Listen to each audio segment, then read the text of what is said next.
안녕하세요.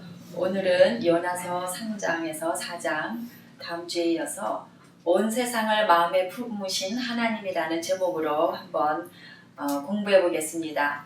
지난주 1, 2장에서는 요나가 니느웨에 가서 그 하나님의 말씀을 전하라는 것을 이제 명령을 어기고 스페인으로 도망가다가 바닷물 속에서 고생을 하고 사흘 만에 하나님께 회개하게 된 이야기를 다루었죠. 그러나 이스라엘하고 그 주변 나라 백성들을 괴롭히며 아주 성미가 포악한 아수르의 도성 니느웨 백성들에게 요나가 하나님의 메시지를 전하는 일은 사실 그렇게 내키는 일은 아니었을 것입니다. 아수르인들이 경고의 메시지를 받아들일 것인가 하는 것도 의문이었겠지만 또 만약에 그들이 듣고 회개를 한다고 해도 이 요나의 마음에 용납이 되지 않는 상황이었죠. 그러나 하나님은 집요하게 요나를 추적하시고 결국은 요나가 순복하게 만드십니다. 먼저 3장, 4장 두 장이지만 본문이 그렇게 길지는 않으니까 본문을 읽으시기 바랍니다. 그리고 이제 그 다음에 집중해서 잘 읽었는지 퀴즈를 통해서 재미있는 방법으로 한번 확인을 해보세요.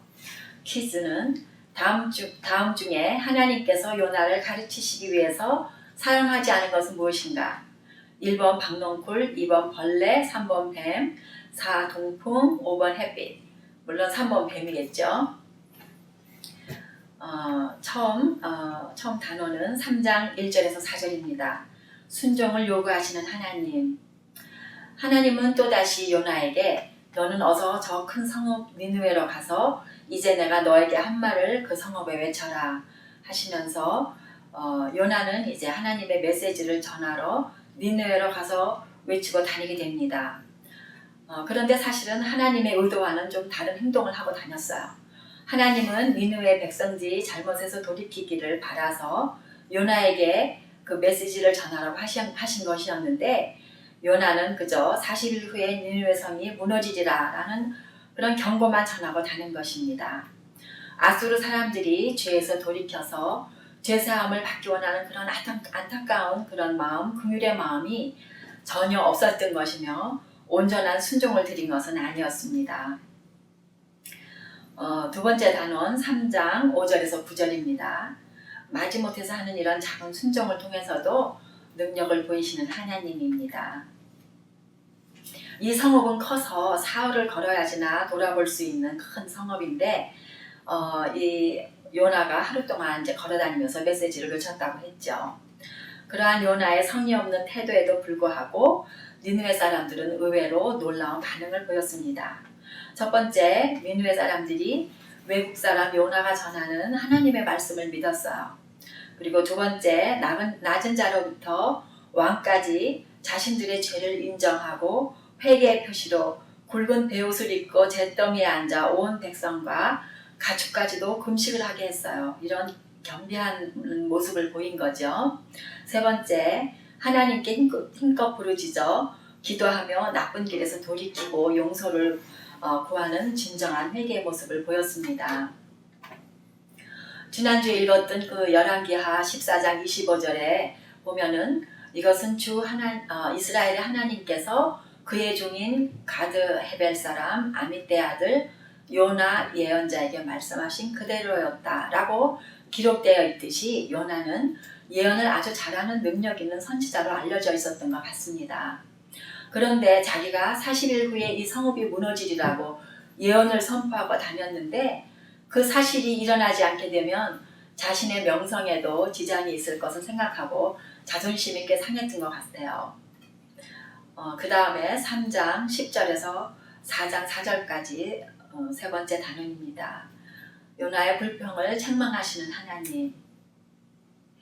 하나님께서 니느웨 백성에게 내리려던 재앙을 거두시고 니느웨가 용서받는 것을 보며 요나가 화가 나서 내가 서둘러 스페인으로 달아나려고 했던 것도 바로 이 때문입니다. 하나님은 은혜로우시며 자비로우시며 좀처럼 노하지 않으시며 사랑이 한없는 분이셔서 내리시려던 재앙마저 거두실 것임을 내가 알고 있었기 때문입니다.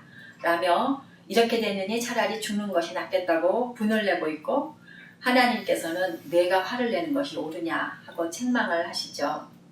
요나는 자신도 하나님께 거역해서 거의 죽기 전에야 뉘우치고 죄를 용서받았던 것을 그새 잊어버린 것 같습니다. 이제 마지막 단원 4장 5절에서 11절입니다. 자기 의의를 깨우쳐 주시는 하나님. 그 성읍이 망하는 것을 지켜보기 위해서 요나는 포기하지를 않고 초막을 짓고 앉아 있습니다. 그런 요나를 위해 하나님께서는 박농쿨을 준비하셨었는데 뜨거운 볕에 있다가 박농쿨이 갑자기 이제 자라나서 시원한 그늘을 만들어주니까 기분이 좋았죠.